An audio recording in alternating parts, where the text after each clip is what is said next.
నమస్కారం అండి. నా పేరు doctor Sunil Reddy, consultant neuro psychiatrist and sexologist at treatment range hospital KBHP Hyderabad.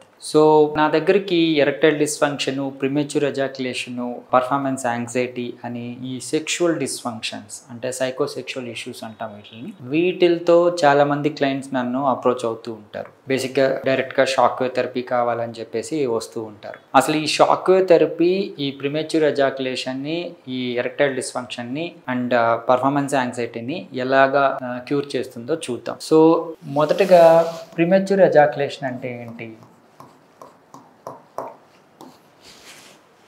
ఇది మెయిన్గా ముగ్గురులో ఒకళ్ళకి ఈ ప్రిమేచ్యూర్ ఎజాక్యులేషన్ ఉంటుందట మేల్స్లో. సో ఈ ప్రిమేచ్యూర్ అంటే శీఘ్రస్ఖలనము. సో దీని గురించి చర్చించుకుందాం. శీఘ్రస్ఖలనం అనేది బేసికలీ హోల్డింగ్ కెపాసిటీ, అంటే అంగం స్తంభించిన తర్వాత ఎక్కువసేపు వీళ్ళు సెక్షువల్ యాక్ట్ని కంటిన్యూ చేయకుండానే ముందే ఈ స్ఖలనం అనేది జరుగుతుంది. ఈ వైట్ అనేది బయటపడిపోతుంది, దాని తర్వాత అంగం మెత్తబడిపోతుంది. సో దాని ద్వారా వీళ్ళు సెక్షువల్ యాక్ట్ని ఎంజాయ్ చేయలేరు. సో ఈ సెక్షువల్ యాక్ట్ని ఇంప్రూవ్ చేసుకోవడానికి ఏంటంటే బేసికలీ కొంతమంది ప్రిమేచ్యూర్ ఎజాక్యులేషనే ఇబ్బంది పడుతుంటారు అని అనుకుంటారు, కానీ వాళ్ళకి అంగం మెత్తబడిపోవటము, నెక్స్ట్ సెక్షువల్ యాక్ట్ చేయలేకపోవటము, పర్ఫార్మెన్స్ యాంగ్జైటీ కూడా కొద్దిగా కలిసి ఉంటాయి, ఎందుకంటే ఇది యాంగ్జైటీకి సంబంధించింది కాబట్టి. సో ఇవి ఓన్లీ ప్రిమేచ్యూర్ ఎజాక్యులేషనే కాకుండా ఈ ఎరెక్టైల్ డిస్ఫంక్షన్ని, పర్ఫార్మెన్స్ యాంగ్జైటీని కరెక్ట్ చేస్తే ఆటోమేటిక్గా ఈ ప్రిమేచ్యూర్ ఎజాక్యులేషన్ కూడా కరెక్ట్ అవుతుంది. దానికి ఈ షాక్ వేవ్ థెరపీ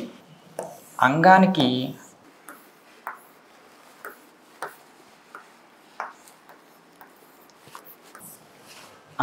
ఈ షాక్ వేవ్ థెరపీ యూజువలీ ఈ షాఫ్ట్ అంటాం. ఇది మొత్తం అంగం అయితే ఇది హెడ్ ఆఫ్ ద పెన్నిస్, ఇది షాఫ్ట్ ఆఫ్ ద పెన్నిస్. ఈ షాఫ్ట్ ఆఫ్ ద పెన్నిస్కి మనము షాక్ వేవ్ థెరపీ ఇవ్వడం అనేది జరుగుతుంది. షాక్ అంటే ఇది కరెంట్ షాక్ కాదు, wave therapy, sound wave therapy అంటాం. అకోస్టిక్ వేవ్స్ ద్వారా అంగానికి షాక్స్ ఇవ్వడం అనేది జరుగుతుంది. ఇందులో ఏమవుతుందంటే అంగంలోని కణజాలం యాక్టివేట్ అయ్యి బ్లడ్ సప్లై ఇంప్రూవ్ అయ్యి ఎరెక్టైల్ డిస్ఫంక్షన్ కరెక్ట్ అవుతుంది. అదేవిధంగా అంగం ఎరెక్ట్ అయిన తర్వాత కొద్దిసేపు హోల్డ్ చేసుకొని ఉండడానికి మనం ఈ షాక్ వేవ్ థెరపీ ఉపయోగపడుతుంది. యూజువలీ మనం ప్రిమేచ్యూర్ ఎజాక్యులేషన్కి ఈ భాగంలో కొద్దిగా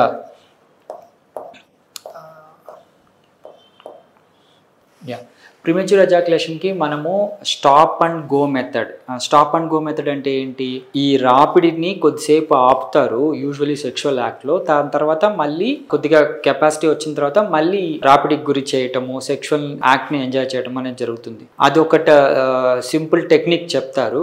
and squeeze and go method. Squeeze and go method అంటే అంగం చివరి భాగంలో ఒత్తి పెట్టుకోవడం ద్వారా వాళ్ళకి స్ఖలనం జరగదట. సో దాని ద్వారా మళ్ళీ సెక్షువల్ యాక్ట్కి వెళ్ళటము. అండ్ కొన్ని కీగిల్స్ ఎక్సర్సైజెస్ అంటాము, దీని ద్వారా ప్రిమేచ్యూర్ ఎజాక్యులేషన్ తగ్గుతుంది అంట. కానీ పాపం వీళ్ళు ఎంత ప్రయత్నించినా ఈ ప్రిమేచ్యూర్ ఎజాక్యులేషన్ అధిగమించలేరు. ఎప్పుడైతే ఈ షాక్ వేవ్ థెరపీ ఎరెక్టైల్ డిస్ఫంక్షన్ని ఈ ప్రిమేచ్యూర్ ఎజాక్యులేషన్ ఆపుతుందో వాళ్ళ సెక్షువల్ యాక్ట్ అనేది ఇంప్రూవ్ అవుతుంది. సో ఇది ఈజీగా నాన్ ఇన్వేసివ్ టెక్నిక్ అంటాము, అంటే ఎటువంటి ఇబ్బంది లేకుండా వాళ్ళకి సెక్షువల్ యాక్ట్ని ఇంప్రవైజ్ చేసే టెక్నిక్. సో దాని తర్వాత కావాలి అంటే మనం స్క్వీజ్ మెథడ్ కానివ్వండి, స్టాప్ అండ్ గో మెథడ్ కానివ్వండి, కీగిల్స్ ఎక్సర్సైజెస్ కానివ్వండి, వాళ్ళ హోల్డింగ్ కెపాసిటీని పెంచగలరు. వాళ్ళు ఎంత ప్రయత్నించినా ఈ ప్రిమేచ్యూర్ ఎజాక్యులేషన్ శీఘ్రస్ఖలనం ఆగక వాళ్ళు చాలా ఇబ్బంది పడుతూ ఉంటారు. అంటే సెక్స్ చేయడానికి వాళ్ళకి కానీ వాళ్ళ పార్ట్నర్కి కానీ ఇంట్రెస్ట్ తగ్గిపోతుంది. బట్ ఎప్పుడైతే ఇది ఇలా మనం థెరపీ తీసుకుంటామో వాళ్ళు హ్యాపీగా సెక్షువల్ లైఫ్ని ఎంజాయ్ చేస్తారు. సో